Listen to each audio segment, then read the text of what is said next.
Добрый вечер, дорогие друзья! Сегодня хочу вам показать, какое мы ели печенье, лет 20 назад, наверное. Самое простое. Вот я взяла дрожжевое тесто слоеное, чтобы побыстрее вам показать. Печенье называется крутики, мы их называли. Вот у меня пластовый мармелад, яблочный, везде продается. Почему пластовый? Потому что вот разрезаем на такие долечки и будем закручивать в тесто. Он не расплывается, не тает, остается именно таким же вот. Очень удобно для этого печенья. Разрезала я тесто. Теперь нужно его раскатать на квадрат.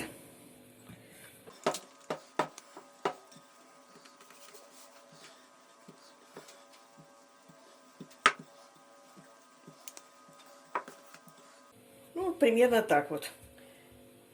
Где-то миллиметров, 3-4, нет, 3 миллиметра теста. Так, теперь мы его что сделаем с ним? Разрежем.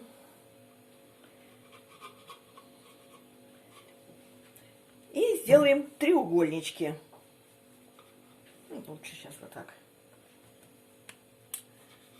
Вот такие треугольнички вырежем.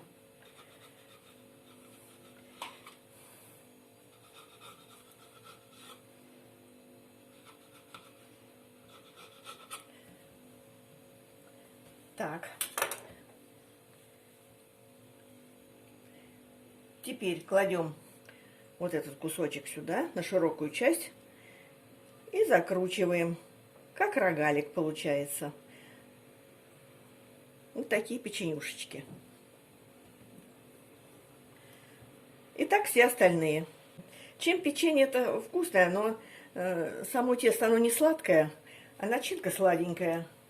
Поэтому очень приятное на вкус печенье получается. Примерно за 20 минут я вот успела накрутить. Вот на поддоне, и там еще осталось немножко на вторую порцию.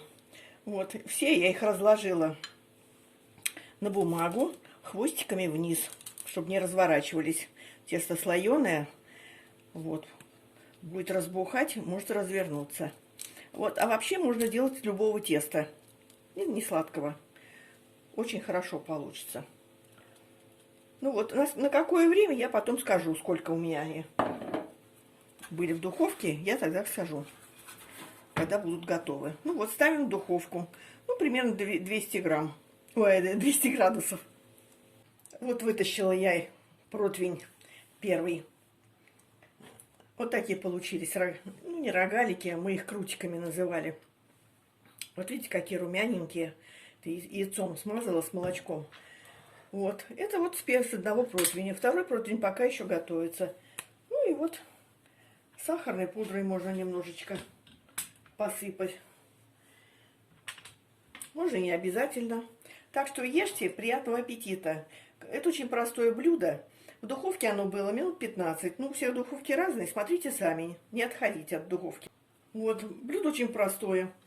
Сколько у меня получилось? Где-то около часа у меня получилось на все вот это печенье.